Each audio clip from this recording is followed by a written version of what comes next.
The pen was cold in my hand. My fingers trembled as I hovered over the thick stack of papers on the polished oak desk. The air in the lawyer's office felt stifling, like the weight of years pressing down on my chest. I could hear the tick of a brass clock on the wall, each second echoing like a hammer in my ears. My son David sat to my right, his face pale but determined, his hand gently urging mine toward the line where my signature was meant to go. Across the table, Claire, his wife, watched me with eyes as sharp as a hawk's. It was my house we were here for, my home, the place I had fought for, brick by brick, year after year. They wanted me to sign it over, and as much as my heart resisted, every voice around me whispered that this was my duty. Before I go any further, let me pause for just a moment. Before we continue, don't forget to like this video, subscribe to the channel, and turn on the bell icon, so you never miss a story like this one. Now, let me tell you what happened next. I pressed the tip of the pen against the paper, the ink already threatening to spill. My hand shook, my vision blurred. Claire leaned forward ever so slightly, lips curling into a smile that didn't reach her eyes. Her parents, Richard and Evelyn Collins, sat behind her, arms crossed, silent but expectant, as though they were watching the final act of a play they had rehearsed for months. "Mum," David whispered, his voice strained. "It's for the best. You'll still live here. Nothing will change. But something in me knew everything would change. A signature is more than ink. It is surrender." Just then, the silence shattered. The heavy wooden door swung open, and in rushed Emily, my 10-year-old granddaughter. Her cheeks were flushed from running, her small hands clutching a cracked tablet pressed against her chest. Her pigtails bounced as she stumbled to a halt in front of me, chest heaving. "Grandma!" she cried, her voice sharp with urgency. Everyone turned. Claire's smile faltered, Richard's bushy brows knitted together, and Evelyn's hand clenched her handbag tight.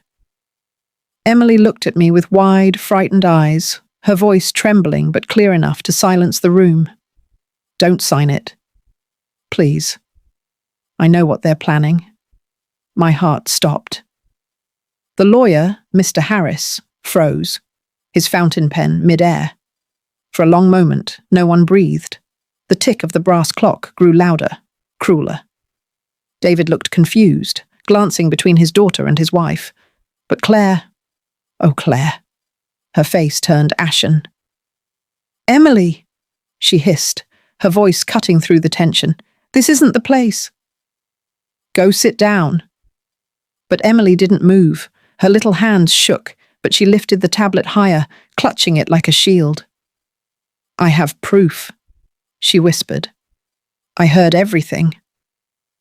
Her words sliced through me like a blade. Proof. Heard everything.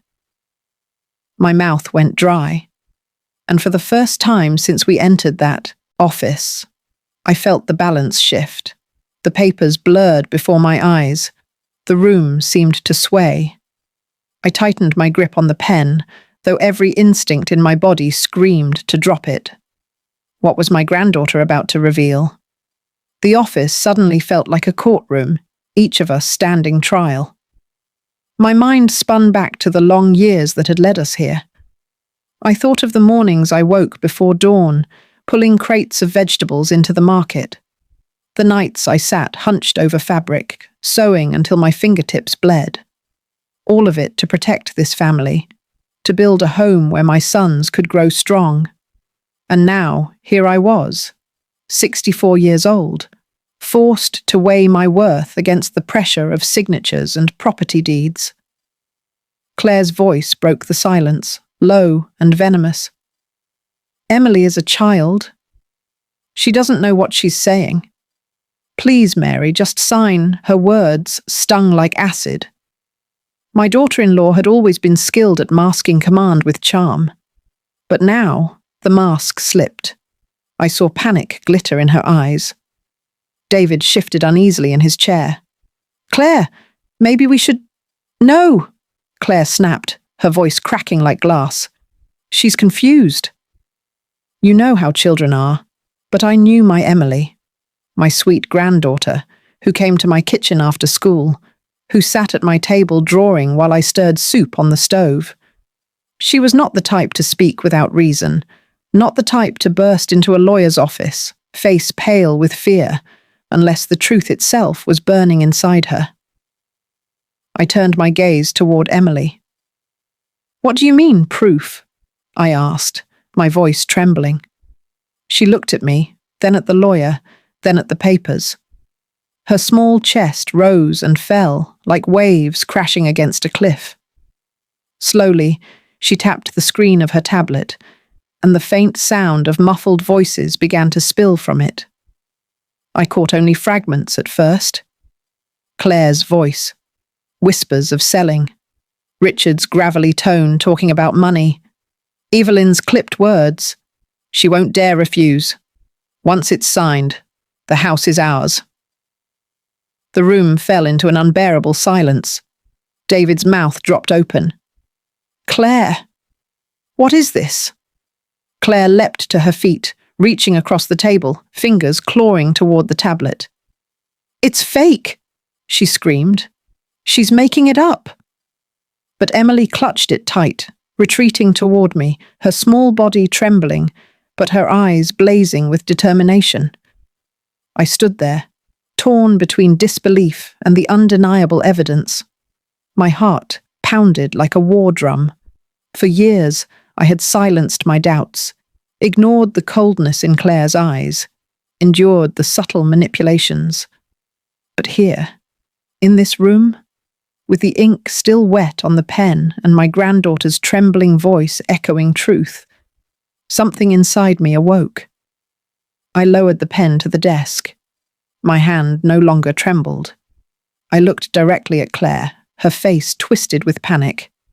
And for the first time in a long, long while, I felt like I was the one in control. Have always believed that a mother's love was measured not in words, but in what she endured. The long nights, the aching hands, the meals skipped so her children could eat. For decades, I carried that belief like a second skin. When I was young, before my hair turned silver and my bones began to creak in the mornings, I worked harder than I ever thought possible. I rose before the sun, pulling myself from a bed that sagged with exhaustion, and pushed through streets still wet with dew. My basket of produce dug into my shoulders as I made my way to the market, where I laid out oranges, onions, potatoes, whatever I could gather to sell. The smell of damp earth clung to me, even after I washed my hands raw at the sink. Those mornings blurred into years. At first, I thought of them as temporary. My husband, Robert, had fallen ill after a factory accident. He had been a strong man once, his laughter booming through the walls of our home, his shoulders wide enough to carry any burden. But illness is a thief. It stole his strength first, then his spirit. Eventually, it left him in a wheelchair, eyes clouded with quiet resignation. I tried to hold him up, to keep his dignity intact. But truthfully, the weight of the family fell onto my shoulders.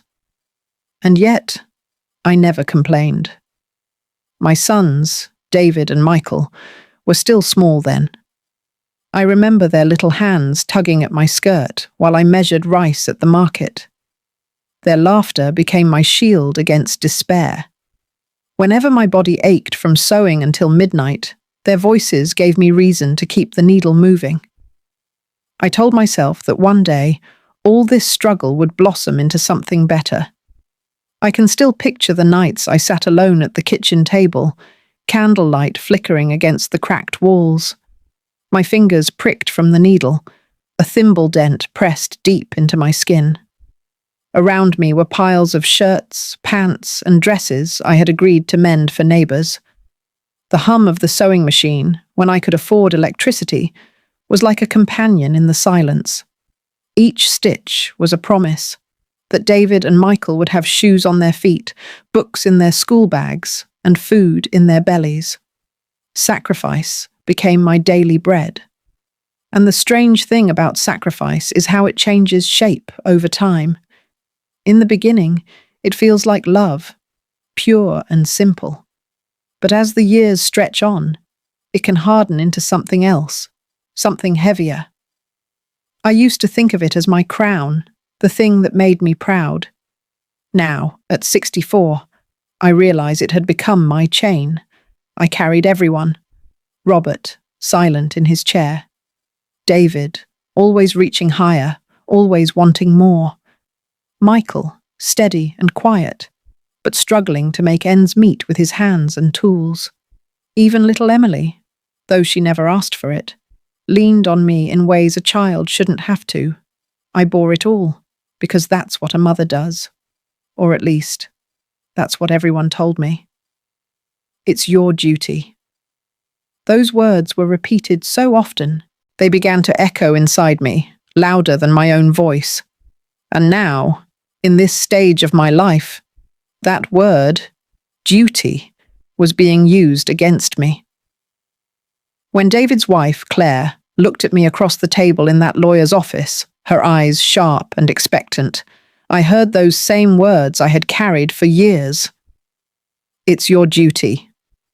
You must do this for your son. Her lips didn't say it aloud, but her gaze screamed it. It was the same look her parents gave me when they came into my home uninvited, sitting in the best chairs as though they had earned the right to judge me. They never saw the nights I starved so my children could eat. They never smelled the disinfectant that clung to my husband's wheelchair as I pushed him into the yard for a breath of air. They never felt the ache in my back from standing at the market stall in the biting wind, haggling over a few cents. All they saw was a tired woman who owned a house they wanted. The cruelest part of all this was David himself, my eldest boy, my pride once upon a time. He had been the child who promised me, when he was no taller than the kitchen counter, "One day, I'll build you a beautiful house, Mom." Bigger than this one, I had smiled, ruffling his hair, thinking that love like his would be my reward for the years of struggle. But people change, or perhaps they get worn down by life. David was not a cruel man. He loved me, I know he did. But he was weak, too weak to stand against the woman he married. Claire had a way of making her desires sound like obligations, her demands dressed as necessities. And David, caught between his loyalty to me and his devotion to his wife, leaned always toward the louder voice. So when he said to me, "Mum, just sign. It's for the best," I heard not my son, but the echo of every sacrifice I had made. All those years of giving, of denying myself, had turned into an expectation that I would keep giving, even when there was nothing left to give. The weight of that duty pressed down on me harder than the pen in my hand. I thought of Michael, my younger son. Unlike David, he never asked much of me. He worked with his hands, fixing cars and pipes, always smelling faintly of oil and iron. He visited when he could, bringing bread still warm from the bakery or oranges when the season was kind. He never spoke much, but his eyes carried concern. More than once he told me, "Mum, don't work yourself into the grave. You've done enough." But I never believed I had done enough. And perhaps that's why I was sitting in that lawyer's office, with the pen hovering over the line. Because I had convinced myself that my worth as a mother was tied to how much I could still give away, even my home. The truth is, I was tired. Tired in my bones. Tired in my soul. 64 years old, and still I carried the weight of everyone else's lives. I told myself this was love. But sitting there, my granddaughter's trembling voice echoing in my ears, I wondered if maybe it wasn't love anymore. Maybe it was fear. Fear of saying no. Fear of disappointing. Fear of finally putting myself before the others. And fear, I realized, can disguise itself as duty. I looked at Emily, her little hands clutching that tablet, her eyes burning with a courage I didn't think children her age could carry. In her voice, I heard something I had forgotten long ago, the sound of truth unshackled from duty. She wasn't speaking because it was her obligation. She was speaking because it was right. And in that moment, the years of sacrifice weighed heavier than ever. For the first time, I wondered, had all my giving truly protected my family, or had it taught them to take without question? I sat in that chair, memories swirling like ghosts around me. Robert in his wheelchair, silent. David, once a boy with promises, now a man urging me to sign away everything. Michael, steady but alone. Emily, brave and trembling, holding the truth like a torch in the dark. Duty had brought me here. But maybe truth, my truth, would be the only thing that could free me. I still remember the first time I met Claire. David had brought her home one brisk autumn evening, the kind of night when the air smells faintly of wood smoke and fallen leaves crunch underfoot. My son walked into the house with his arm wrapped around her shoulders, his face lit up with a smile I hadn't seen in years. He looked young again, as though the weight of bills and work had lifted, if only for a moment. "Mom," he said with a boyish excitement, "this is Claire." And there she was, standing in my doorway with a scarf knotted loosely around her neck, her eyes sparkling, her voice warm. She reached out both hands to take mine, holding them gently between her palms, as though she had known me her whole life. "Mrs. Thompson," she said sweetly, "I've heard so much about you. David talks about his mother like she's a saint." I laughed then, embarrassed, brushing it off. "Well, I don't know about saint. Just a mother trying to get by."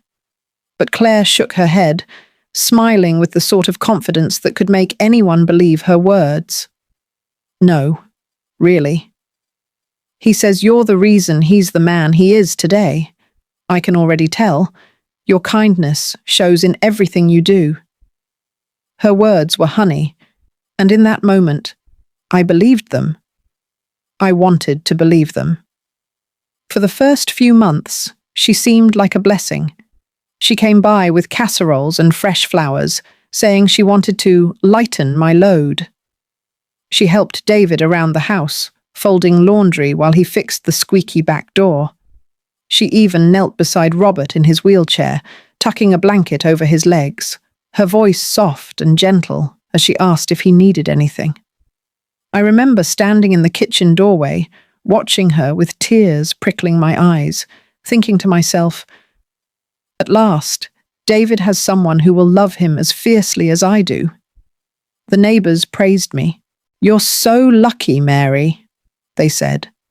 "Not everyone gets a daughter-in-law who cares this much." And I thought so too.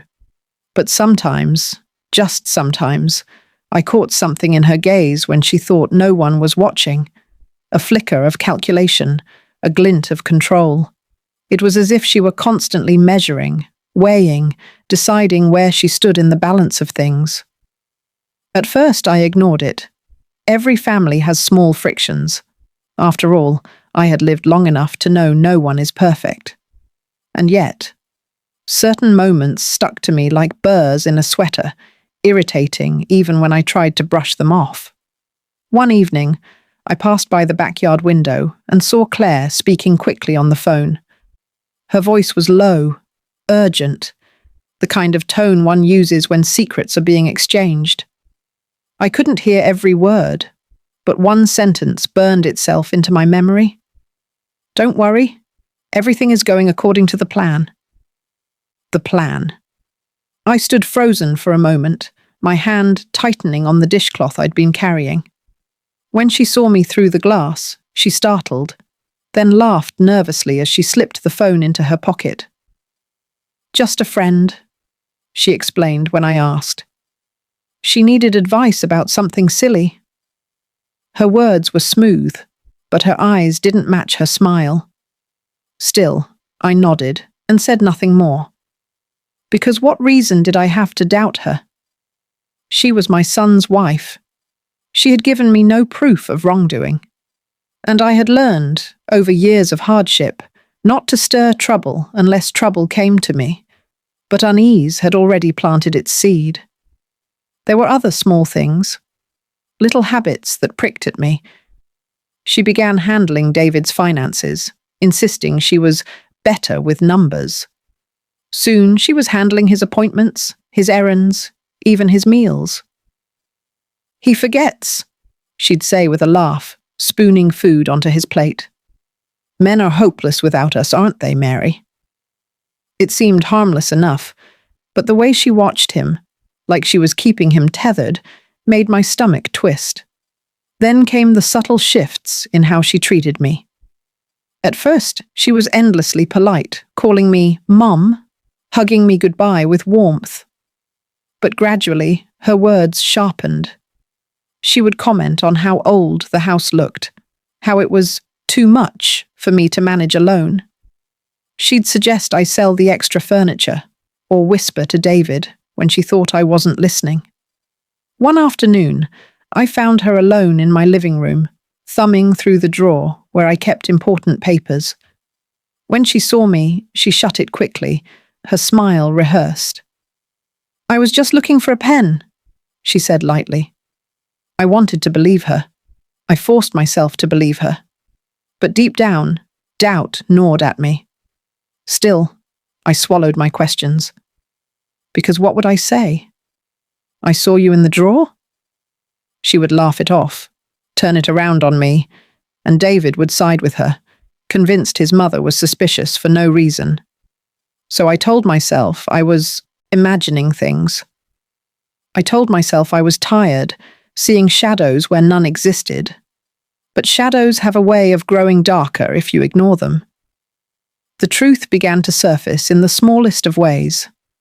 Emily, sweet Emily, would sometimes crawl into my lap when she visited, her little voice whispering secrets she didn't understand. "Grandma," she once said, "Mum hides papers under her bed." I asked what they were, but she told me not to touch them. Another time, Emily's brow furrowed as she confessed, "I heard Mum talking to Grandpa Richard about the house. She said something about, 'Once it's ours.' What does that mean?" I brushed her hair back gently, forcing a smile. "Don't worry, darling. Sometimes grown-ups say things children don't understand, but I understood." Oh, I understood. The cracks were widening. It was around this time that I started to notice Claire's true gift. She could make guilt feel like love. If I hesitated when she suggested David take over managing part of the house, she would tilt her head, her voice soft but edged with steel. "You've done so much, Mary. Don't you think you deserve to rest? Let us take care of things now." If I frowned at her sudden control over bank statements, she would laugh lightly. "It's only paperwork, Mom. Why trouble yourself? You've worked your whole life. Trust us." And when I expressed concern about her constant late-night phone calls, she would grow quiet, her eyes filling with mock hurt. "Do you really think I'd do anything to harm this family? After everything you've welcomed me into?" She was clever, always just gentle enough, always cloaking her demands in the language of duty and love. For a long time, I told myself I was lucky, that perhaps I was being too critical, too protective of David, unwilling to let another woman share the space I had carved with sweat and tears. But deep in my bones, I knew something was wrong. Looking back now, I realized the signs were everywhere. They were in her hushed phone calls, her controlling habits, her constant eye on the house as though it belonged to her already. They were in the way her parents carried themselves, Richard puffed with entitlement, Evelyn sharp as a knife. When they sat in my home, like judges rather than guests, the perfect daughter-in-law. That's what everyone said. But I had lived too long, suffered too much, to not recognize when perfection was just a mask. And masks always crack. Nights have always been the hardest for me. When the market stalls were packed away and the hum of the sewing machine fell silent, the house would settle into a kind of heavy stillness. The only sounds were Robert's uneven breaths from the bedroom and the tick-tock of the clock in the hall. Nights were when the memories pressed hardest. Memories of long days worked, of children's laughter now gone quiet, of sacrifices I could not take back. But lately, nights carried something else, something darker. It began with whispers. At first I thought they were only echoes of my imagination, tricks of a tired mind. But no, these were real. Thin threads of voices seeping through the walls when the world was supposed to be asleep. I remember one particular night, clear as day. The air outside was sharp with the scent of rain, and the wind rattled the loose shutters of the kitchen window. I had gotten up for a glass of water, my throat parched. As I padded down the hallway, I froze. There it was again, Claire's voice, low and urgent, seeping from behind the closed door of the living room. I pressed myself against the wall, straining to hear. My heart thudded in my chest, each beat a drum too loud for my own ears. She won't resist, not with David pushing her. Claire's voice, sharp and certain. A pause, then Richard's gruff tone. Make sure the paperwork is ready. Once her signature's on it, the house is ours. And then Evelyn's clipped whisper. That woman has no fight left. She'll fold. They always do. I felt my knees weaken. The glass of water trembled in my hand. They were talking about me, about my house. I wanted to barge in, to demand what they meant, but my throat clenched shut. Instead, I backed away, step by step, until I found myself leaning against the kitchen counter, staring at the moonlight spilling across the tiles. My breath came shallow, as though the walls themselves were closing in. When I finally returned to my bedroom, I sat on the edge of the bed, the blanket bunched in my fists. Robert lay in his chair, his eyes half-lidded, lost in a fog he never seemed to leave. I looked at him, wanting, desperate, to tell him what I had heard. But he only blinked, his chest rising and falling like a machine wound too tightly. I whispered into the silence, Robert, what do I do? But the only answer was the hollow creak of the house. The next morning, Claire was in the kitchen before I could even finish my tea. She smiled, too brightly, placing a plate of toast on the table as though nothing had happened. Her voice was warm, cheerful even. Sleep well, Mom? I studied her face. Her eyes looked the same, blue and clear, but I had seen the shadow behind them the night before. My lips formed a polite lie. Yes, I slept fine. She leaned against the counter, sipping her coffee. You know, I was thinking, maybe it's time we helped take some weight off your shoulders. The bills, the maintenance. You've carried everything for too long. Her words were sugar, but they coated a blade. I nodded slowly, though inside, suspicion grew like ivy, wrapping itself around my chest. That was not the last night I heard them. A week later, I woke to the faint creak of floorboards. I slipped from my bed, careful not to wake Robert, and tiptoed down the hall. The whispers were there again, this time from the backyard. I pressed my ear against the cool glass of the window. Claire's voice. Don't worry. Everything is lined up. The lawyer thinks it's just family business." Then a pause, and another voice I didn't recognize. Low, male, hurried. "It has to be quick. If she hesitates, it falls apart." Claire again. "She won't." David will make sure I stumbled back from the window, my breath caught in my throat. My son, my David, part of this? No, I thought. No. He was kind. He was gentle. But the doubt sank deep. I didn't sleep that night.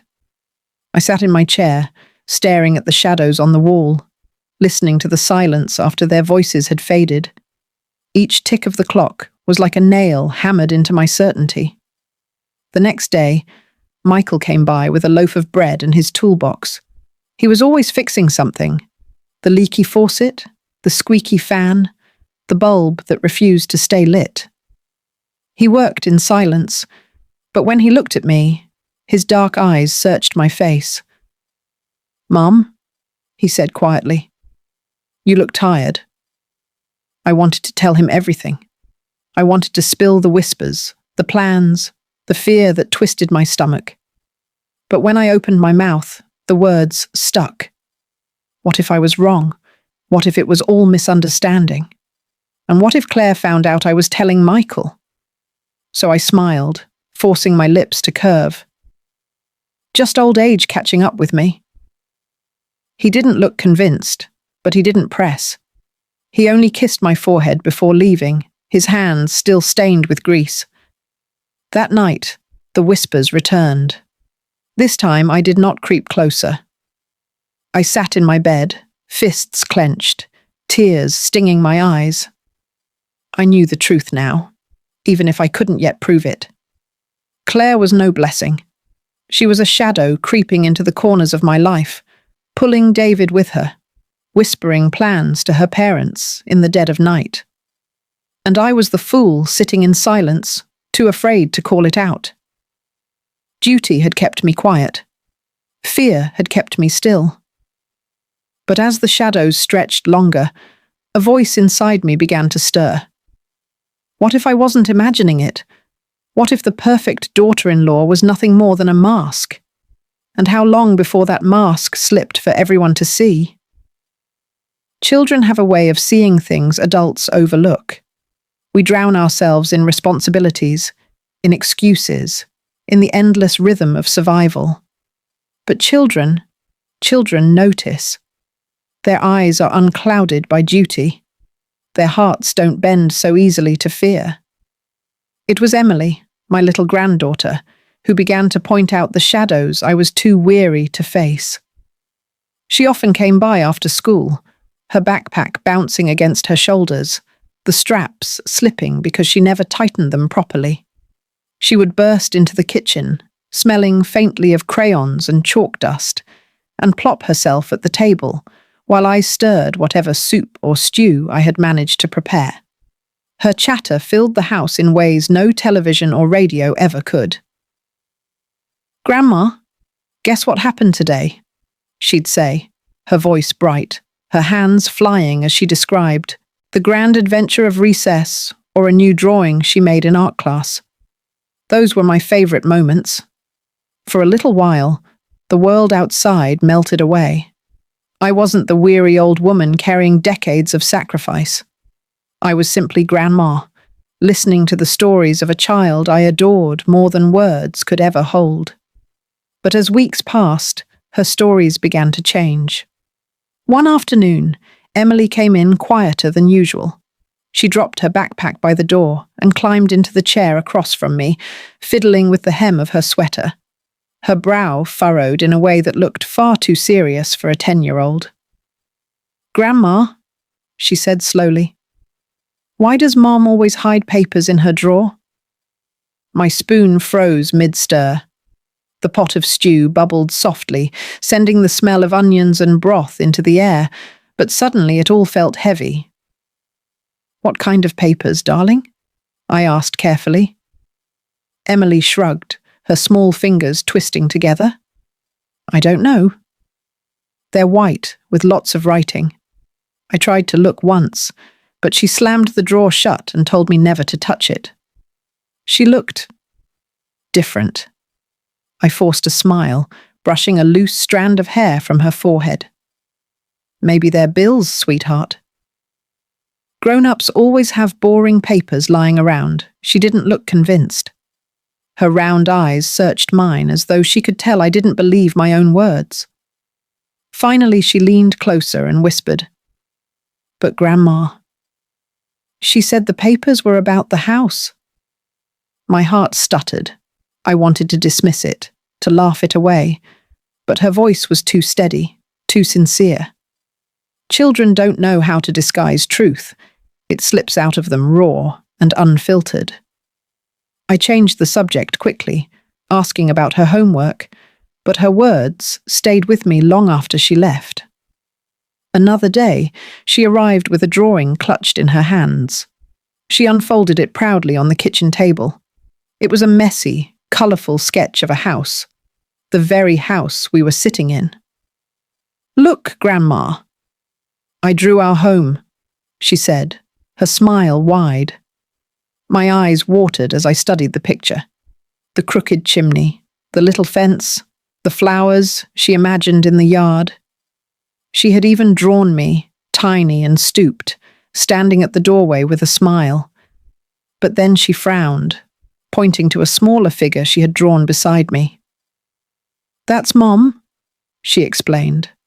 But I didn't know whether to put her inside or outside the house, because she keeps saying it'll be hers one day, not yours. Is that true, Grandma? Her question hit me like a stone. I swallowed hard, forcing my lips to curl into what must have looked like a smile, but felt more like a grimace.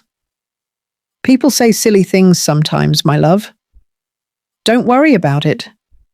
But Emily tilted her head, watching me with those clear eyes that seemed to pierce through the walls I built around myself. "I'm not silly, Grandma," I heard her. She told Grandpa Richard, "Once it's ours, we'll finally have what we deserve." The room seemed to tilt. My grip tightened on the edge of the table. I wanted to ask her to repeat it, to swear she wasn't mistaken. But she was only 10. What right did I have to burden her with my fear? So I ruffled her hair and said softly, "You're a smart girl. Too smart sometimes. Don't listen to grown-ups when they whisper things they shouldn't." Her little face scrunched with determination. "But I do listen."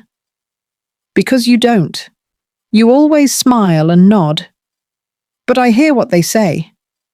And just like that, my granddaughter had called out the truth I had been avoiding. Weeks passed, and Emily kept noticing things. "Grandma," she said once, "why does Mom lock the door when she talks on the phone?" I heard her say, "signatures" and "lawyer." Is she talking about you? Another time, "Grandma, Dad looks sad when Mom talks about the house. He doesn't smile like he used to." Each word was a crack in the wall of denial I had built around myself. I tried to patch those cracks with excuses, but Emily's innocence was relentless. She wasn't trying to hurt me. She was trying to protect me, in the only way she knew how. One night, as I tucked her into the little bed in my guest room, she grabbed my hand tightly. Her eyes shimmered in the dim lamplight. "Grandma, promise me you won't give them the house. Promise me." Her plea cut deeper than any whisper I had heard through closed doors. I sat there, torn between the instinct to shield her from adult problems and the growing certainty that she saw the danger clearer than I did. I kissed her forehead, whispering, "I promise to be careful, my darling." But inside, I was shaking. It's strange how children can sometimes be braver than adults. Emily didn't hesitate to ask the questions that kept me awake at night. She didn't silence herself out of fear of confrontation. She saw wrong, and she spoke it. And me? I was the one pretending everything was fine, cooking soup, sewing buttons, plastering smiles over dread. Her innocence was a mirror, forcing me to see my cowardice. I told myself she was too young to understand. But the truth was, she understood more than any of us. She saw her mother's mask for what it was. She saw her father's silence. She saw her grandparents' greed. And she saw me, her grandmother, slipping under the weight of duty, too afraid to stand. The night she told me about the locked drawer, I couldn't sleep. I sat in my chair by the window, staring at the moon. Emily's words echoed in my head. "You don't listen, Grandma. You always smile and nod." She was right. I had spent my whole life nodding, agreeing, carrying everyone else's burdens. But my granddaughter, 10 years old, was teaching me what it meant to truly listen. And perhaps, just perhaps, she would be the reason I finally found the courage to act. The house had never felt so small. It was a Saturday afternoon, the kind of day when the sun should have brought warmth into the rooms and filled them with peace. But instead, the air was heavy, thick with tension. My living room, once a place where David and Michael had sprawled on the floor as boys with toy cars and laughter, had become a courtroom. And I was the one on trial. They came in like they owned the place. Claire first, with her smile stretched tight, followed closely by her parents, Richard and Evelyn Collins. They didn't even knock. The door swung open, and suddenly their voices filled my home. "Mary!" Richard boomed, his voice gravelly with years of cigarettes. "We need to talk." He settled into the armchair across from me as though it belonged to him, his legs spread wide, his arms resting heavily on the sides. Evelyn followed, her perfume sharp, her eyes colder than winter glass. She took the sofa without asking, smoothing her skirt, her lips pursed like she was preparing a sermon. And then came David, trailing behind, shoulders slumped, his eyes fixed on the floor. He didn't look at me. That hurt more than anything. Claire lingered near him, her hand resting lightly on his arm, more a leash than a comfort. She looked at me with that same sweetness she always wore in public, but her eyes flickered with something harder. "Mom," she began gently, "we all know how hard it's been for you. Carrying the house, the bills, everything. It's too much. You need help?" Her mother jumped in before I could respond. "And frankly," Evelyn said, her voice sharp as a blade, "you've done your part. You've raised your boys. You've worked yourself to the bone. Isn't it time you stepped aside and let the younger generation handle things?" I gripped the edge of my chair, forcing myself not to tremble. Their words were dressed up as kindness, but every syllable reeked of command. Richard leaned forward, his voice dropping lower, heavier. "Look, Mary, we all know this house is too big for you. Too many repairs, too much upkeep.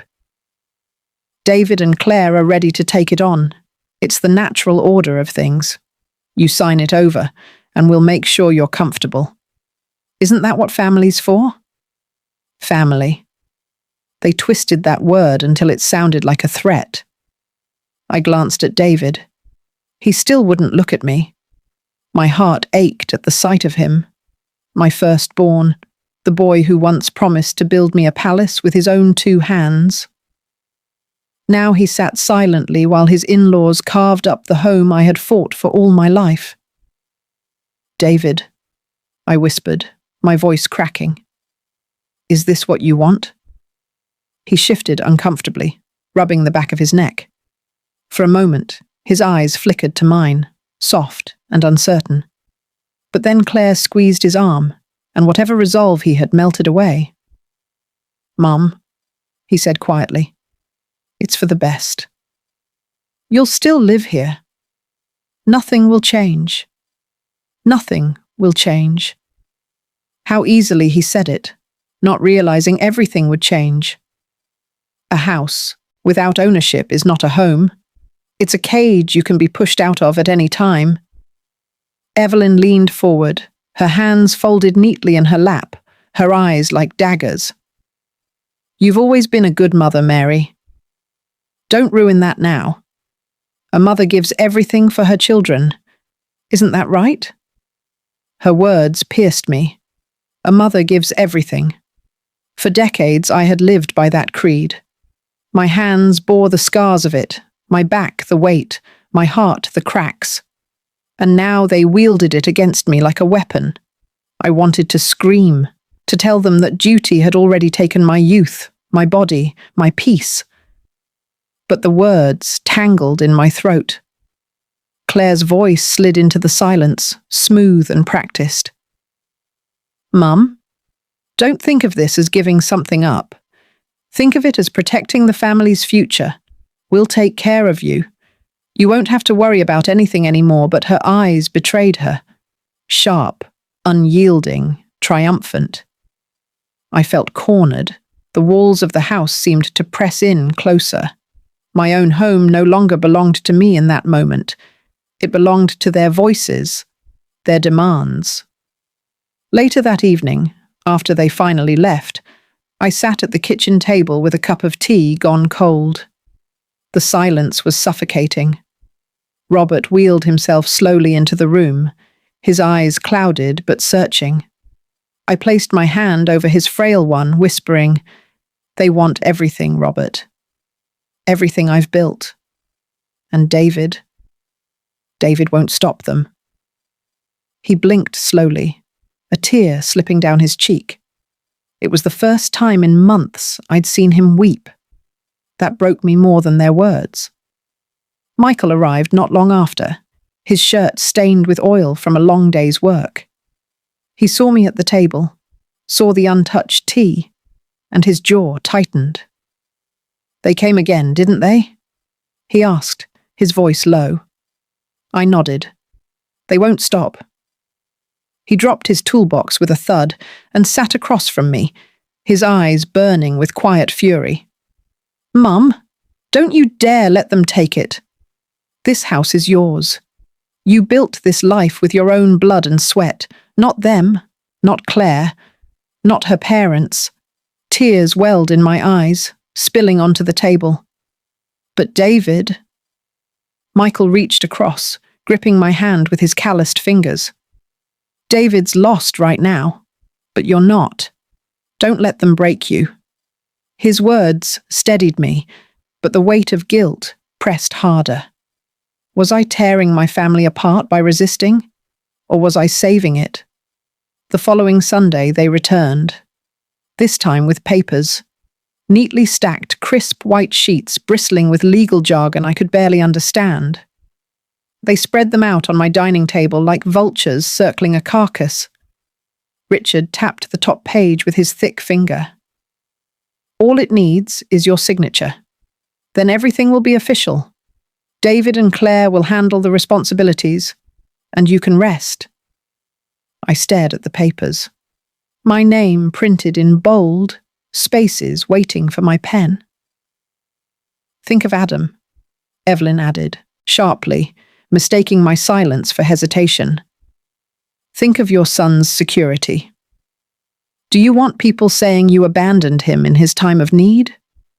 Claire's hand slid over the pen, nudging it toward me. "It's the right thing to do, Mom. You've always been selfless. Don't stop now."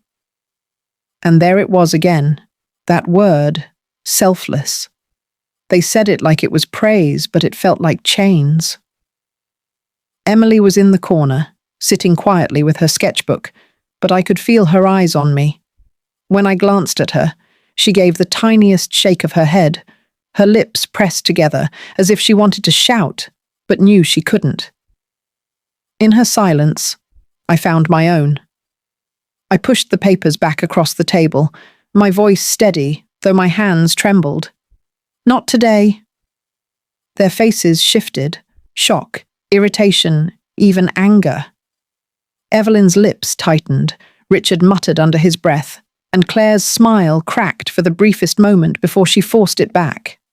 "Soon," she said softly, her voice sweet as poison. "You'll see." It's the only way forward. And as they left, I realized something. This was no longer persuasion. It was war. It was late in the evening when I found them. The house was quiet, too quiet. The kind of silence that presses on your chest and makes every creak of the floorboards sound like thunder. Claire and David had gone home hours earlier after another exhausting visit, their words still ringing in my ears. Sign. It's for the best. Don't fight it. Even Robert, sitting in his chair, had drifted into shallow sleep, his breath wheezy and uneven. I was alone. Or so I thought. I had been gathering laundry from the living room when I noticed something unusual. A drawer in the old oak cabinet was slightly ajar. It wasn't one I often used. It mostly held old envelopes, take-out menus, and scraps of paper I had long since forgotten about. But someone had been in it, I was sure. My hands hesitated as I pulled it open. Inside, shoved clumsily between the usual clutter, was a folder. A new one. Bright, stiff, its edges sharp compared to the worn papers I was used to. I lifted it slowly, my pulse quickening. The folder was heavy, filled with documents. On the top page, my eyes landed on something that made my stomach twist. My name. Typed neatly in bold letters, followed by a signature line. But the signature already there, crooked, messy, looked alarmingly like my own. I dropped the folder onto the table, my knees weakening. One by one, I flipped through the papers. Deeds, bank statements, loan applications. Some bore my forged signature. Others bore numbers I didn't recognize. Large sums withdrawn, new accounts opened. My house was listed as collateral on a loan I had never agreed to. The room spun.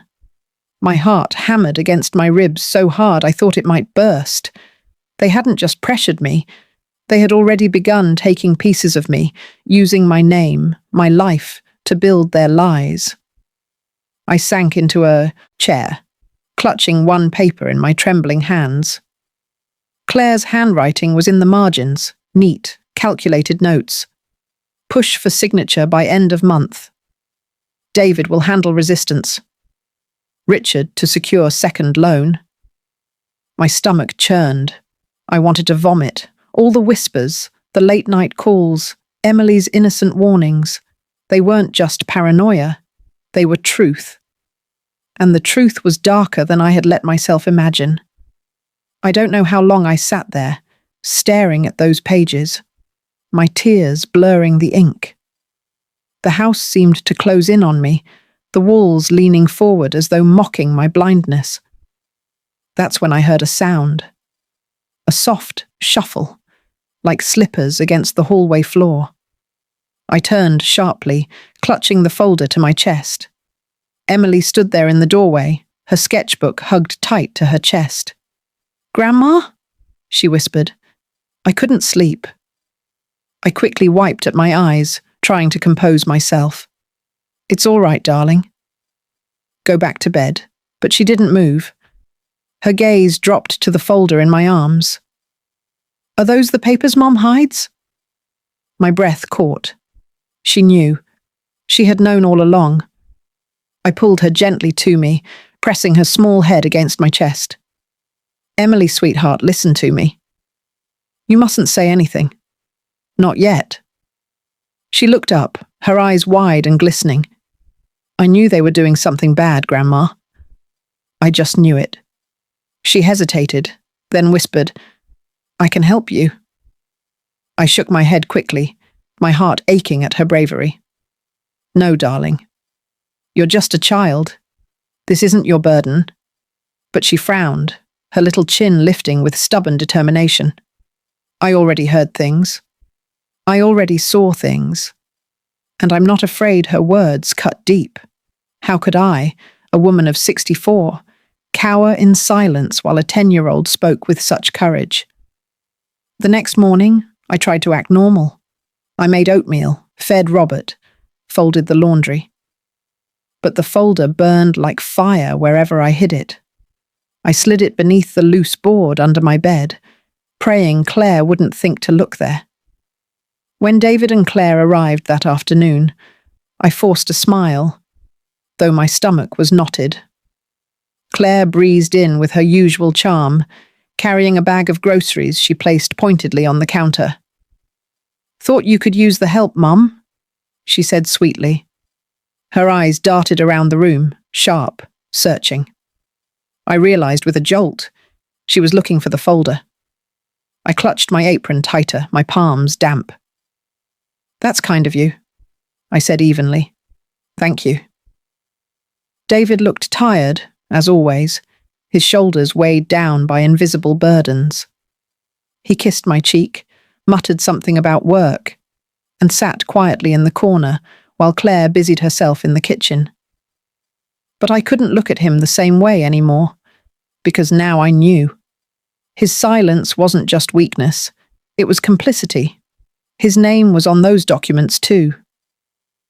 That night, after they left, I sat at the table again, the folder spread before me. Michael came by late, his boots muddy, his face weary from a long day's work. When he saw the papers, his jaw clenched. "Where did you get these?" he demanded. "In the cabinet," I whispered, my voice trembling. "They've been planning everything. Forging my name, using the house for loans. Look, Michael, look." He flipped through the papers, his hands rough but careful, his face darkened with every page. "They're not just stealing from you. They're destroying you." Tears spilled down my cheeks. "What do I do, Michael?" "They'll keep pushing. They'll keep coming back. I don't know if I have the strength to fight." Michael slammed the folder shut, his voice steady but fierce. "Then I'll fight for you. You've carried us long enough, Mum. It's our turn now." I grabbed his hand, feeling the calluses against my skin. "Be careful," I whispered. "Claire, she's clever. She won't stop until she gets what she wants." Michael's eyes burned with quiet fire. "Then she's never met someone like me." For the first time in weeks, I felt a flicker of hope. That night, I lay awake in bed, the folder hidden beneath me like a shield. Emily's words replayed in my head. "I can help you." Michael's voice echoed, firm and certain. "They're destroying you." I stared at the ceiling, the shadows shifting in the pale moonlight, and I realized something. I was no longer just a weary old woman trapped by duty. I was a mother, a grandmother, and I had proof. And with proof, even shadows can be dragged into the light. Children shouldn't have to carry secrets. At 10 years old, Emily should have been worried about her multiplication tables, or whether her drawing of a horse looked more like a dog.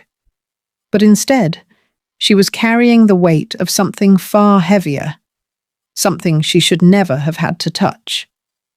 It happened on a rainy Tuesday. The sky hung low and grey, the gutters overflowing with water that slapped against the pavement. I had just finished serving Robert his lunch, spooning broth into his trembling hands, when I heard the door creak. Emily stood there, her hair damp from the rain, her backpack clutched tight against her chest. She didn't smile the way she usually did. Her lips were pressed into a thin line, her eyes wide and serious. "Grandma," she whispered, "I need to show you something." I wiped my hands on my apron and crouched down to her level, my heart already tightening. "What is it, darling?" She pulled the old tablet from her backpack, the one with the cracked screen she carried everywhere. Her small hands shook as she tapped it awake. "I recorded, Mum," she said softly. I didn't mean to at first, but I knew she was hiding things. And then I kept doing it, because I was scared her words hit me like a blow.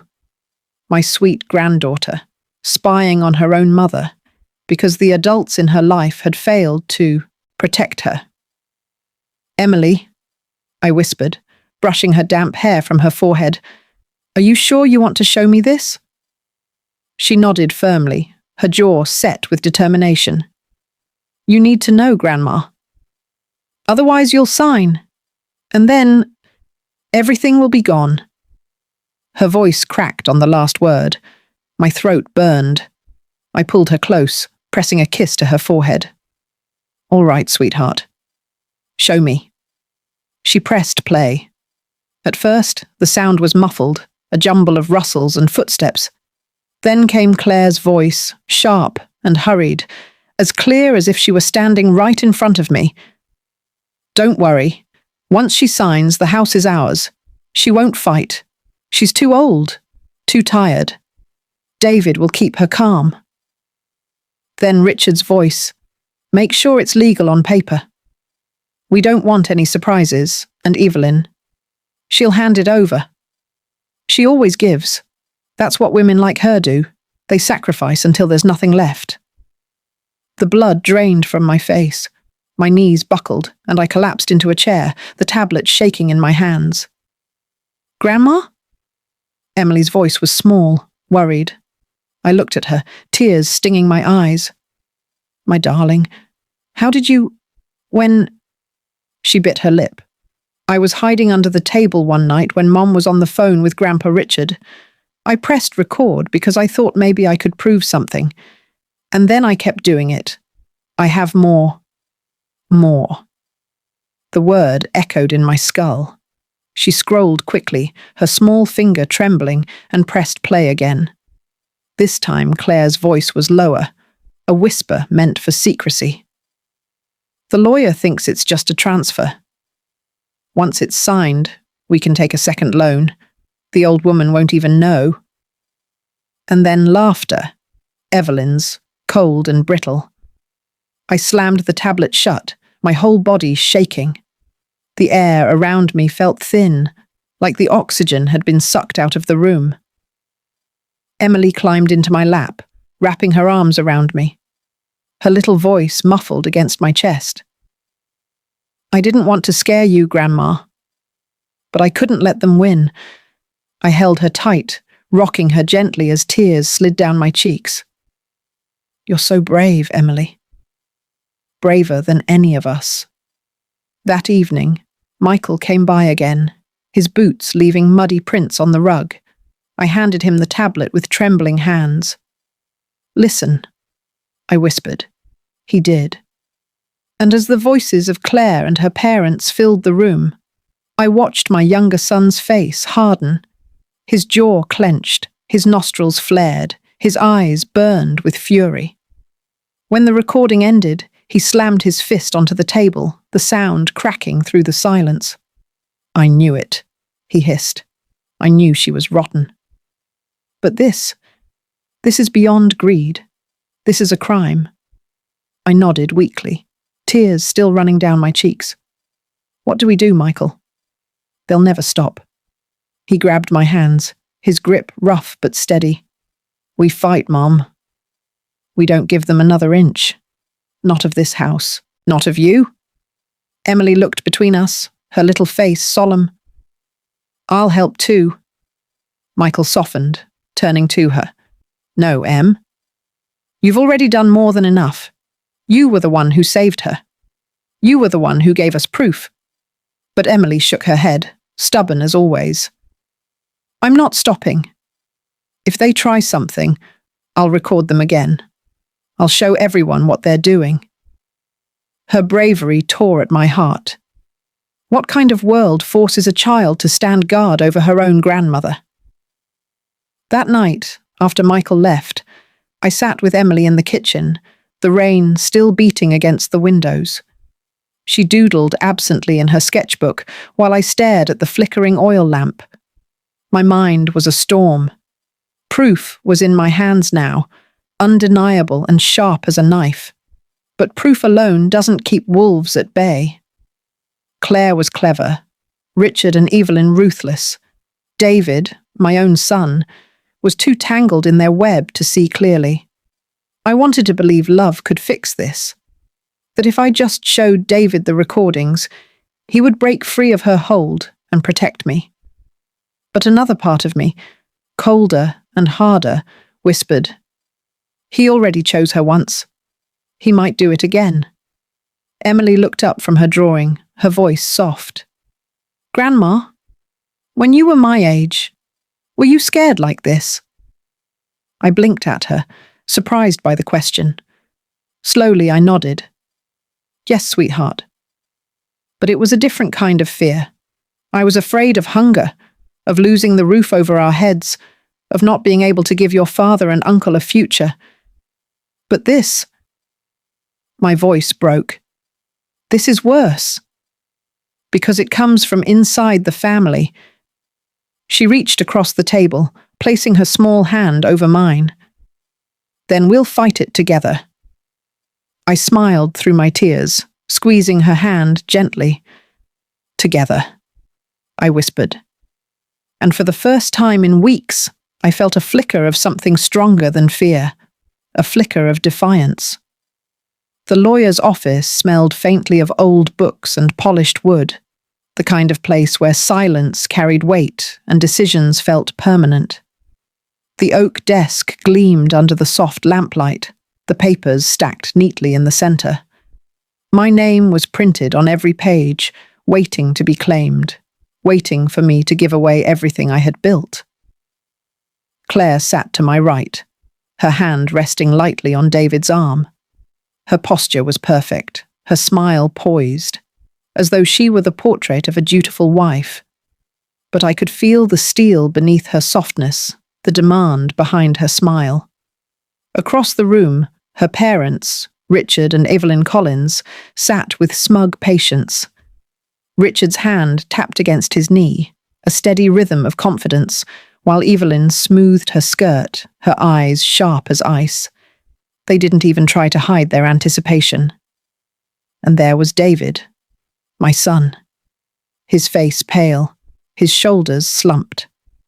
He looked at me with pleading eyes, though he said nothing. Every part of me wanted to believe he was caught in a storm not of his own making, but doubt gnawed at me. His silence had already spoken volumes. Mr. Harris, the lawyer, adjusted his glasses and cleared his throat. Mrs. Thompson, everything is in order. We simply need your signature here. He tapped the line on the page with his pen. My hand trembled as I reached for it. The pen was cool, heavy, like a weapon. The clock on the wall ticked loudly, each second hammering against my skull. Claire leaned closer, her whisper warm against my ear. It's for the best, Mom. Don't think. Just sign. I closed my eyes. My breath came shallow.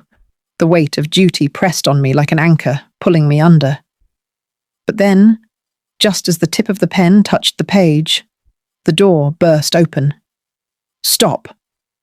The voice was high, trembling, but clear enough to slice through the air like glass shattering. Emily stood there, her little chest heaving, her cracked tablet clutched tightly to her chest. Her hair was messy from running, her cheeks flushed pink. She looked so small against the heavy wood of the doorway, yet the fire in her eyes filled the room. Grandma can't sign, she cried, her voice breaking. They're lying. They're stealing. The room froze. Mr. Harris's pen halted mid-air. Richard's hand stopped tapping. Evelyn's lips parted, shock flashing across her face. Claire's eyes widened for only a second before narrowing like a blade. Emily, she hissed, her voice low, dangerous. What are you doing here? Sit down at once.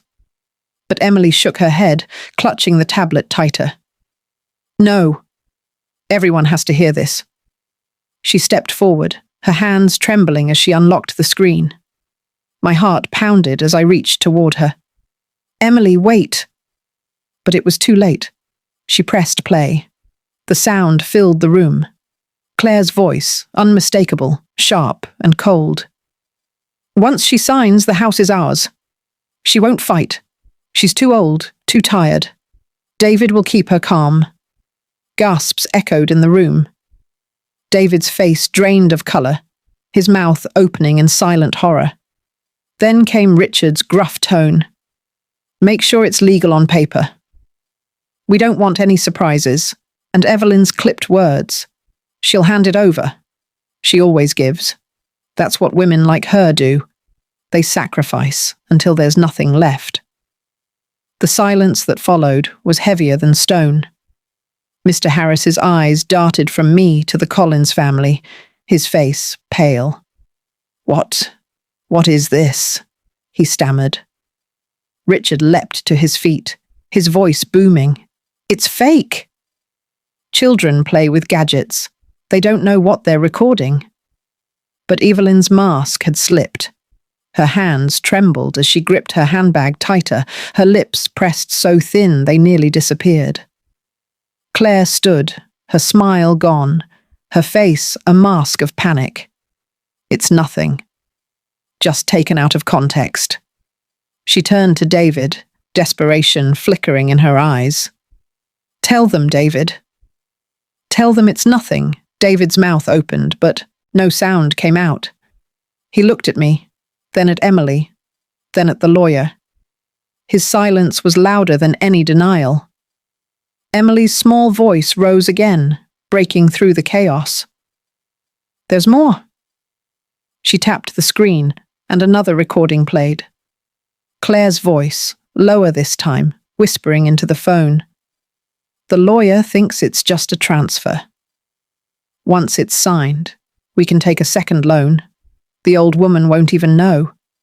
And then Evelyn's brittle laugh, followed by Richard's reply. "Good. She's too weak to fight. We'll be rid of her soon enough." The room erupted. Mr. Harris slammed his hand on the desk. "Enough! This is serious. Mrs. Thompson, do not sign anything today." His voice trembled with outrage. Richard lunged forward, his finger stabbing the air. "This is a trick." "She planted it. That girl doesn't know what she's doing." But Emily stood firm, her chin lifted, her small body shaking but unyielding. "I know exactly what I'm doing. You're stealing from my grandma. And now everyone knows my tears came then, hot and unstoppable." I pulled Emily into my arms, holding her tightly. Her little heart raced against mine, her breath ragged. "You saved me," I whispered, my voice breaking. "Oh, Emily, you saved me." Claire's composure shattered. She spun on her heel, rounding on Emily, her voice shrill. "You ungrateful little—" But before she could finish, David finally found his voice. He stepped between them, his eyes blazing, his voice hoarse. "Enough, Claire. Enough." She froze, her eyes wide with disbelief. "David." He shook his head, his hands trembling. "I heard it. I can't pretend anymore." He turned to me, his eyes filling with tears. "Mum, I didn't know it was this bad. I didn't know I wanted to believe him. I wanted to believe my son was blind, not complicit. But trust is fragile, and mine had already been shattered." Evelyn hissed, rising from the sofa, her voice cutting. "This changes nothing. Family obligations don't disappear just because of a child's toy." Mr. Harris straightened, his face cold. "This isn't obligation. This is fraud. I'll be contacting the authorities immediately." The room crackled with chaos, voices overlapping, tempers flaring. But in the center of it all stood Emily, clutching her tablet like a sword, her eyes fierce and unyielding. And me, sitting in my chair, my arms wrapped around her, finally breathing again. For weeks, I had been drowning under the weight of duty, fear, and manipulation. But in that office, my granddaughter's voice had pulled me from the water. She had spoken the truth when I couldn't. She had been the shield I didn't know I had. The Collins family might still scheme, might still claw for what they wanted, but they could no longer hide in shadows. The truth was out. And the truth, once spoken, cannot be unsaid. There are moments when a family breaks, when the bonds that seemed unshakable tear so violently that you can almost hear the snap. That was what happened in that lawyer's office after Emily's small voice pierced the silence with proof of betrayal. The room that had once felt like a tomb, suffocating me with silence, suddenly turned into a battlefield. Richard's voice was the first to erupt, deep and booming. "This is ridiculous. That recording means nothing. Children make up stories all the time." His fist slammed against the desk, rattling the pens and scattering papers across the polished surface. Evelyn rose from her chair with icy precision, her lips curling into a thin smile. "You've always been dramatic, Mary," she said, her voice like a knife's edge. "It's pathetic, really, hiding behind the words of a child. You'll regret embarrassing this family." Her words stung, but before I could respond, Michael's voice thundered from the doorway. "Enough!" He had come, unannounced, uninvited, his boots leaving muddy streaks across the pristine carpet. His eyes were blazing, his chest heaving as he strode into the office like a storm. He looked at Richard, then Evelyn, then Claire, before his gaze landed on David. "Are you blind, brother?" Michael spat, his voice trembling with rage. "Do you see now what your wife has been doing? Or are you so far gone you can't even defend our mother?" David's face turned pale, his lips parting as though to answer, but no sound came out. His hands hung limp at his sides, his shoulders sagging under the weight of shame. Claire stepped in front of him like a shield, her hand pressed firmly to his chest. "Don't you dare talk to him like that!" she hissed at Michael, her voice low but venomous.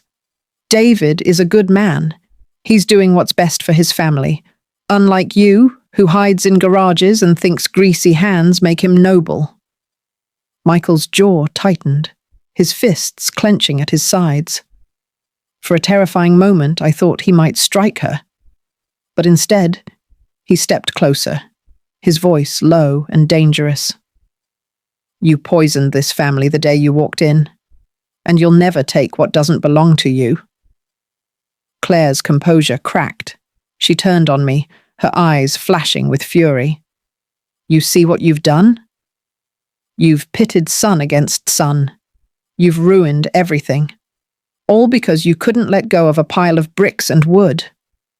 I rose slowly from my chair, my knees trembling but my voice steady. "This house is more than bricks and wood. It's my life, my blood, my sacrifice. And I will not let you tear it apart." For a moment, the room went silent, my words hanging heavy in the air. Then David finally spoke. His voice was hoarse, broken. "Claire? Tell me it isn't true." She whipped around to face him, her eyes wide with disbelief. "David, don't you dare. Tell me." His voice cracked, his hands trembling as he reached for her shoulders. "Tell me you didn't plan this.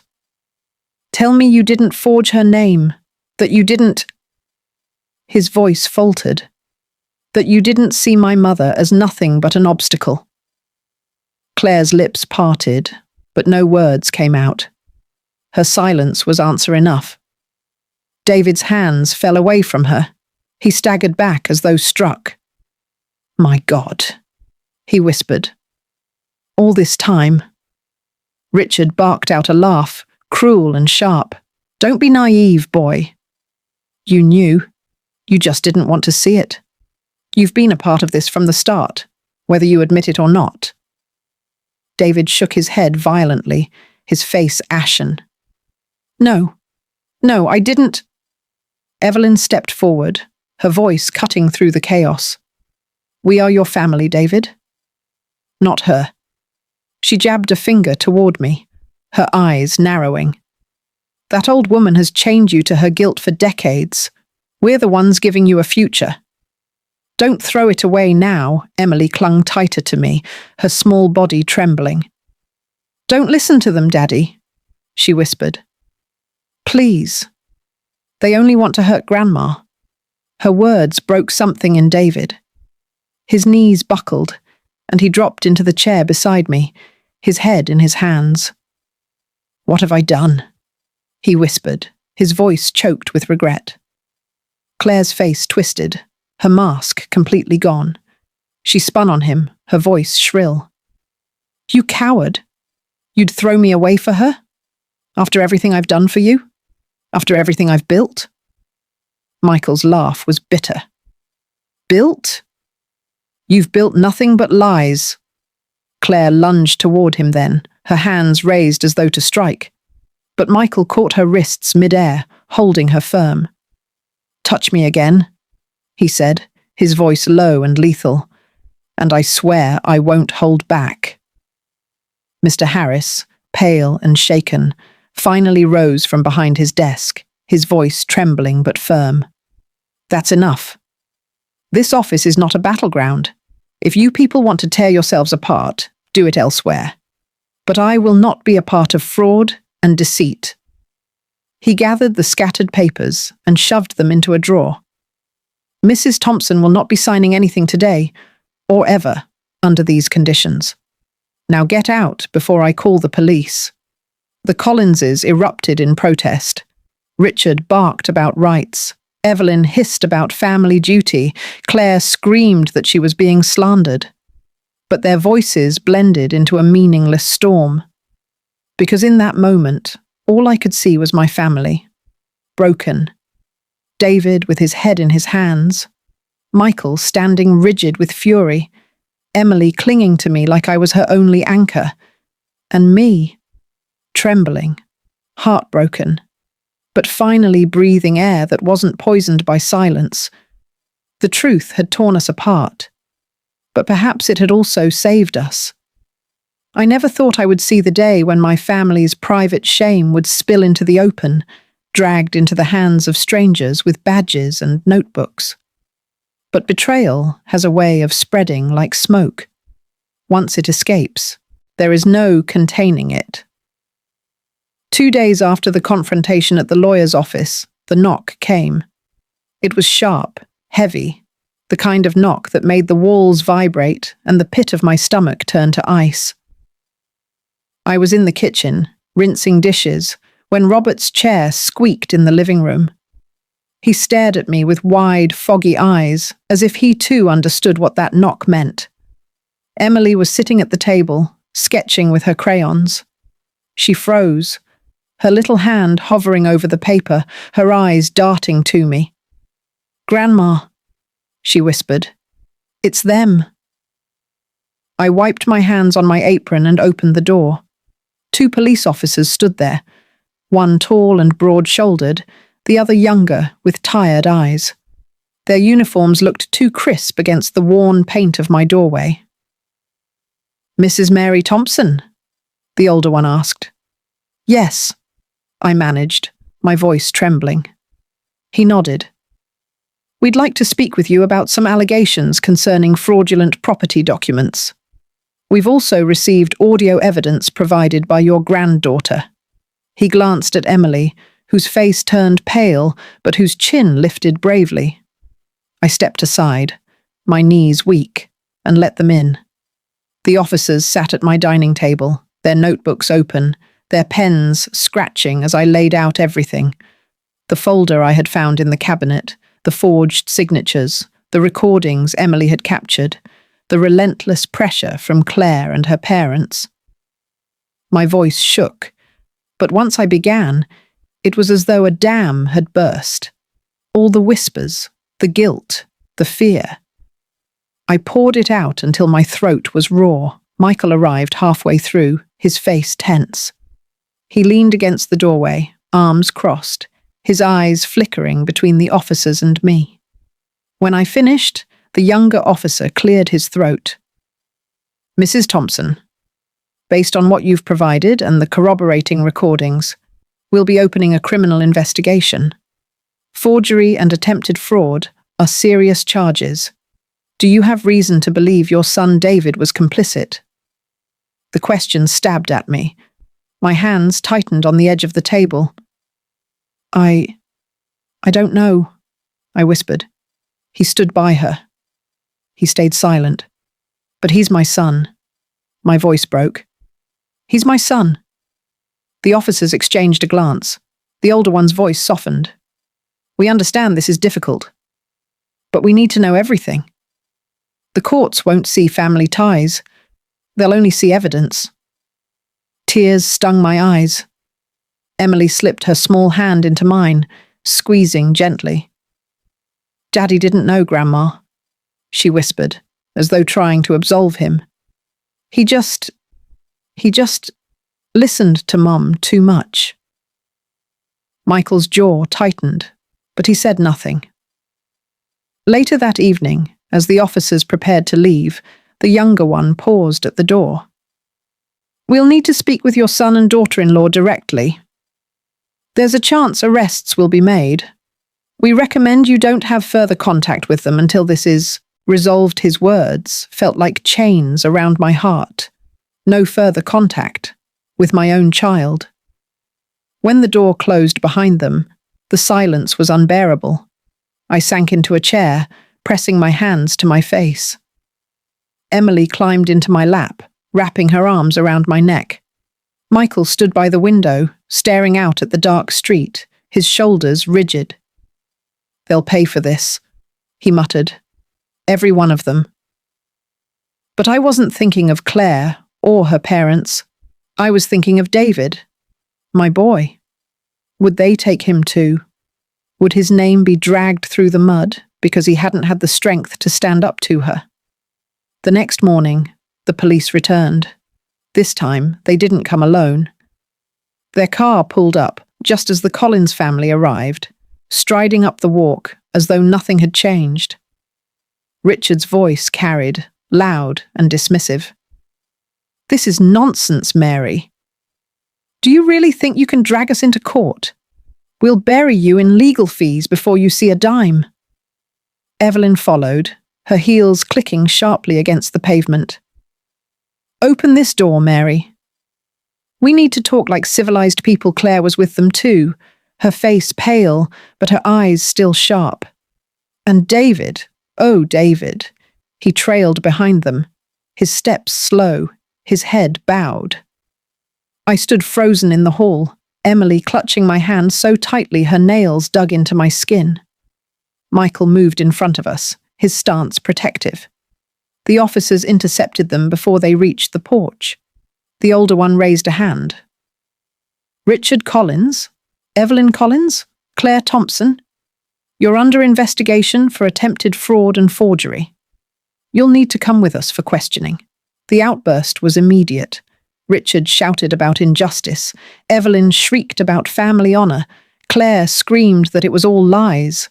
And David, he just stood there, his face crumpled, tears streaking down his cheeks as the officers led them to the car. Mom, he called out, his voice breaking. I didn't know. I swear I didn't know. My heart twisted.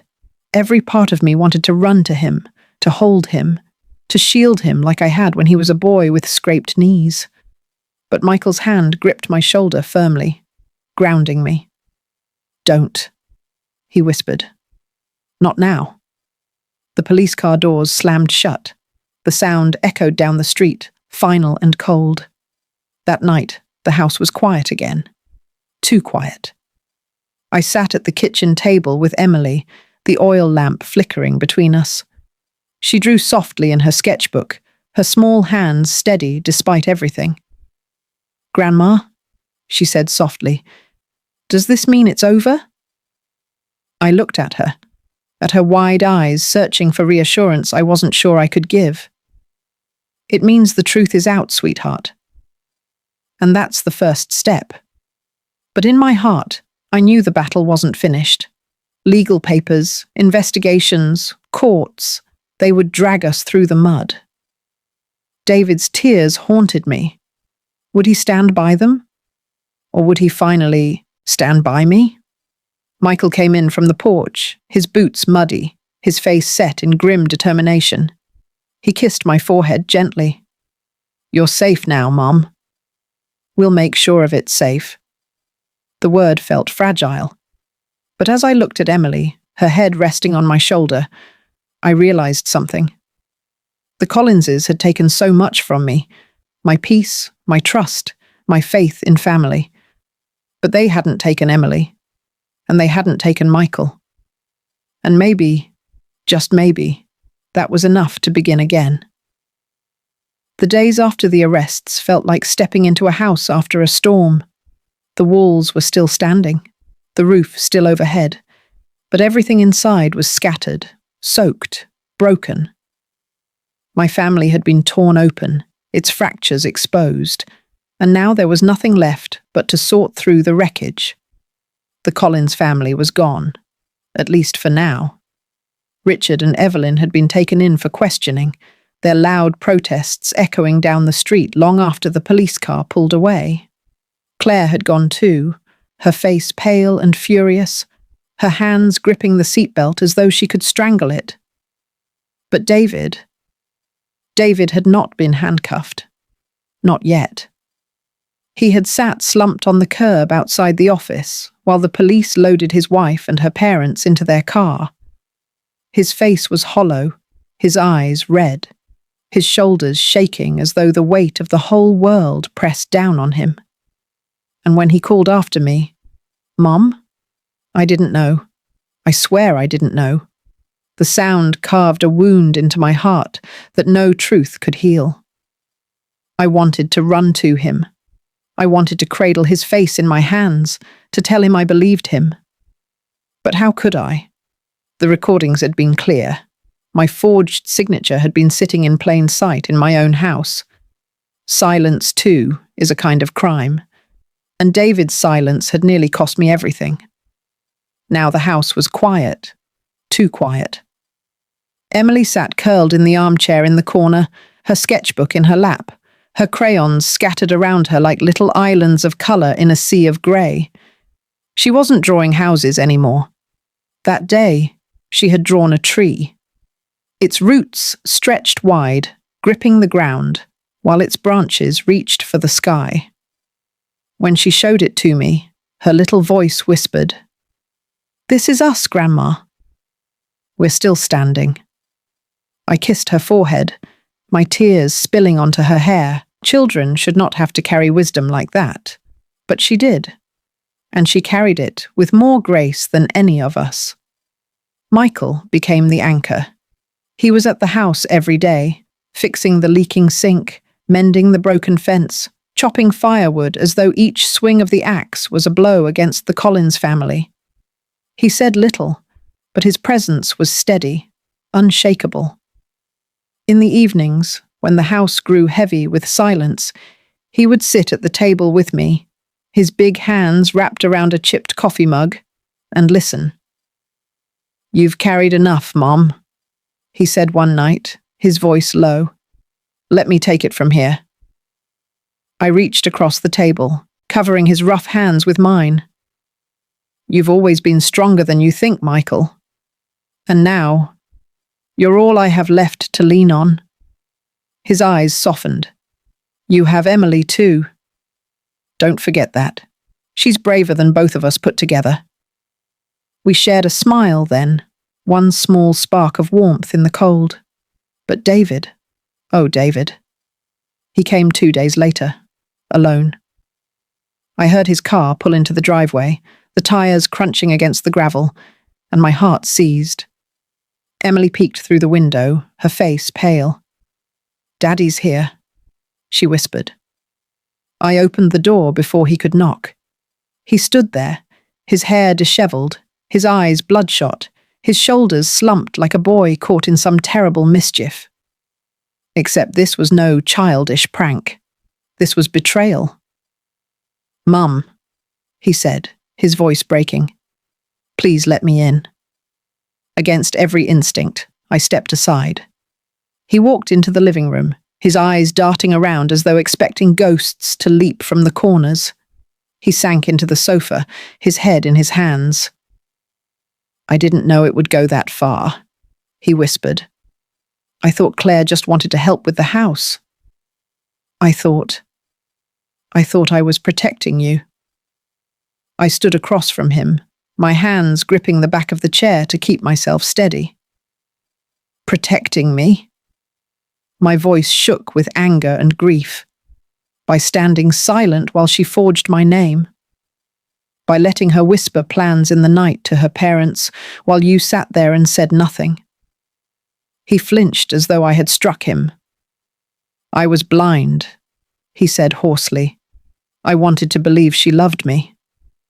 I wanted to believe she loved this family. And by the time I realized what she was doing, I didn't know how to stop it.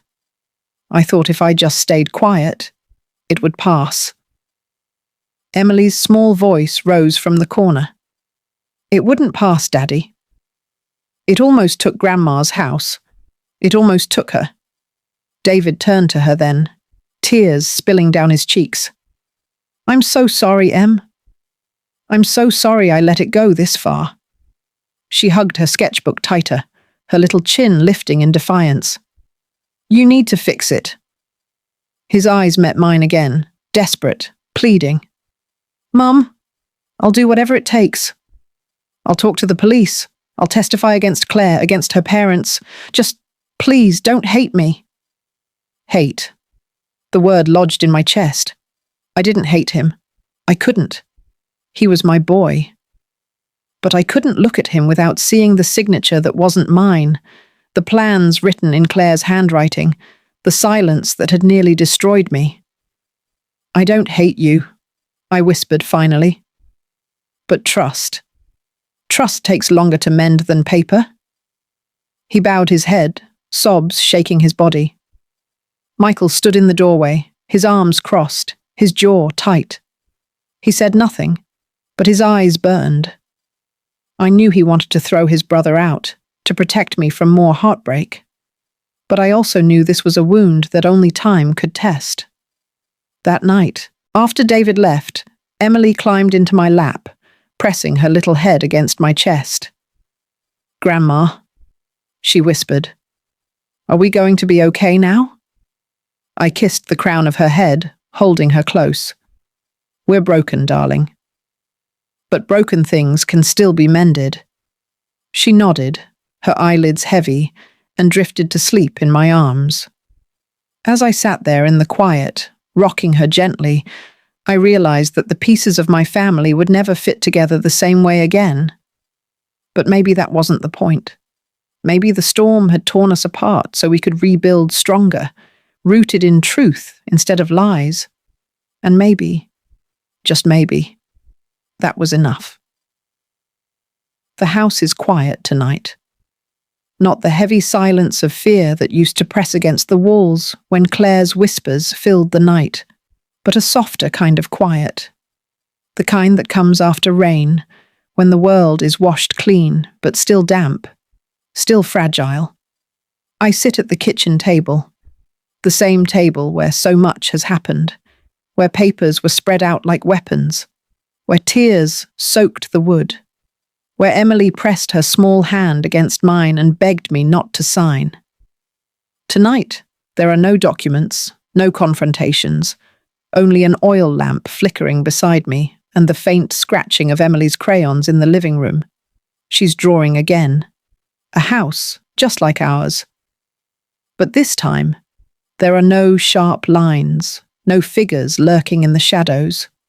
Just sunlight streaming through the windows, flowers blooming in the yard, and two stick figures standing together at the doorway. A grandmother and her granddaughter, smiling. I press my hand over my heart, feeling its steady beat. For months, it raced with fear, with anger, with despair. Tonight, for the first time in a long while, it beats with something gentler. Peace. Fragile, but real. The Collins family is gone. The investigation dragged their names through the mud they tried to bury me in. Fraud, forgery, conspiracy. It's all written in black and white now, no longer hidden behind polite smiles and honeyed words. Claire sits in a cell somewhere, her eyes no doubt still sharp with fury. Richard and Evelyn have vanished from my life as abruptly as they barged in, their arrogance replaced by the humiliation of exposure. But David remains. He comes by often, though never without hesitation. He stands at the doorway, his shoulders hunched, his voice low. "Mum," he says, "can I come in?" And I always let him. Because no matter how deep the wounds, he is still my son. His apologies spill out like water, endless and desperate. But I know words alone cannot mend what silence destroyed. He brings groceries, fixes loose boards, mows the lawn without asking. He tries, and that trying is its own kind of penance. Trust is not rebuilt in a day. But I see the cracks in him, the way he watches Emily with shame in his eyes, the way he looks at me with regret that weighs more than any punishment the law could give. Perhaps that is punishment. Enough. Michael, my steadfast boy, has become the rock I lean on. He is here every day, his hands rough from work, his heart steady. He doesn't say much, but when he looks at me, I see the quiet vow in his eyes. Never again will she carry this alone. And Emily, sweet, brave Emily, has become my light. She runs through the house with laughter that fills every corner, washing away the echoes of Claire's voice. Sometimes she curls up beside me at night, whispering, "We won, Grandma. We're safe now," and I hold her tight, knowing it was her courage, more than anything else, that saved me. I often sit with Robert in the evenings, wheeling him into the yard, where the grass still smells of summer, even as autumn creeps in. He says little, as always, but his eyes follow me now in a way they didn't before. One night, as I sat beside him, his frail hand moved ever so slightly, curling around mine. 2 tears slid down his cheeks. No words were spoken, but I understood. He had watched me fight alone for so long, and now, at last, he saw me reclaim myself. I've started writing again. Not ledgers, not papers, not confessions forced by fear, but my own words in my old diary. Its pages are yellowed, its spine cracked, but it holds me the way it always did. "Tonight," I wrote, "blood alone does not make a family. Love does, truth does, loyalty does. I lost pieces of my family in this storm, but I also found the core that remains unshakable. Michael's strength, Emily's innocence turned bravery, even David's brokenness, because in that brokenness lies the chance for redemption. And I found something else too, something I had forgotten, myself. For so long I was nothing but duty, the mother who gave, the wife who endured, the woman who bent until her back cracked. But this fight, as painful as it was, forced me to stand tall again, to say no, to claim my life, my home, my dignity. It nearly destroyed me, but it also saved me. Outside, rain begins to patter softly against the roof, the rhythm gentle, almost soothing. Emily giggles from the living room as she shows Michael her drawing. Robert sighs in his chair, his eyelids fluttering closed. For the first time in years, I don't dread the night. I look out the window at the darkened sky, the pale moon breaking through the clouds, and I whisper a prayer. Not for wealth, not for ease, but for courage. The courage to keep protecting what is mine. The courage to teach Emily that truth is stronger than lies. The courage to forgive without forgetting. Because storms will come again. They always do. But now, I know we can withstand them. If you've listened to my story this far, I ask you this. What would you have done, sitting in my place, pen in hand, family on both sides pulling you apart? Would you have signed, sacrificing everything to keep the peace? Or would you have dared, as I did, to stop, to listen, to fight for your truth? I wonder, because I know many women like me sit quietly in their homes, bearing weight they should not have to carry, silenced by duty and fear. If my story reaches even one of them, if it gives her the courage to say no, then every tear, every sleepless night, every scar on my heart will have been worth it. Tonight, as I close my diary and set the lamp low, Emily pads into the kitchen, barefoot, her hair falling into her eyes. She climbs into my lap, resting her head against my chest. "Grandma?" She whispers sleepily, "Promise me we'll always be together." I kiss her hair, my arms tightening around her. "Always, sweetheart. Always."